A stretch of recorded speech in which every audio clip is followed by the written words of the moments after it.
Vikings fans, we have a major update. Stop everything you're doing, because this just dropped on our channel, and it's huge. The Minnesota Vikings have been making some serious moves in free agency, setting the stage for a potential Super Bowl run in 2025 and beyond. And trust me, you won't want to miss the details.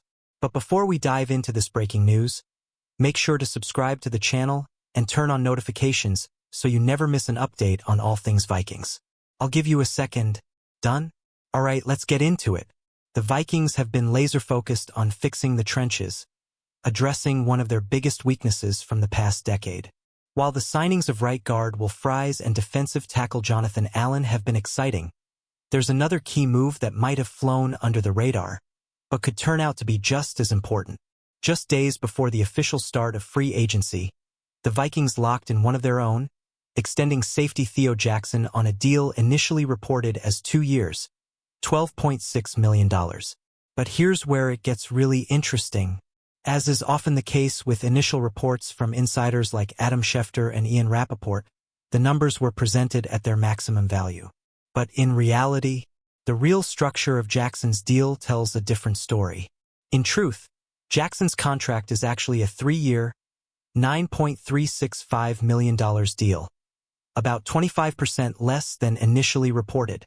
If that sounds familiar, it's because the Vikings used a similar approach last offseason with offensive lineman Blake Brandel, who ended up becoming a full-time starting left guard in 2023. This has become a signature move for GM Kwesi Adofo-Mensah, identifying low-cost players with starting potential and banking on their development. It worked with Brandel. It worked with Josh Metellus. And now, the Vikings are hoping it works with Jackson. Plus, with Brian Flores' defensive scheme relying heavily on multiple safeties on the field at all times, having Jackson secured in the lineup is a key piece to the puzzle. Now, here's the real question. Will Theo Jackson prove to be another hidden gem, or is this just a depth move? Let me know your thoughts in the comments below. And before you go, make sure to subscribe and turn on notifications, because trust me, there's plenty more Vikings news coming, and you won't want to miss a second of it. Skol.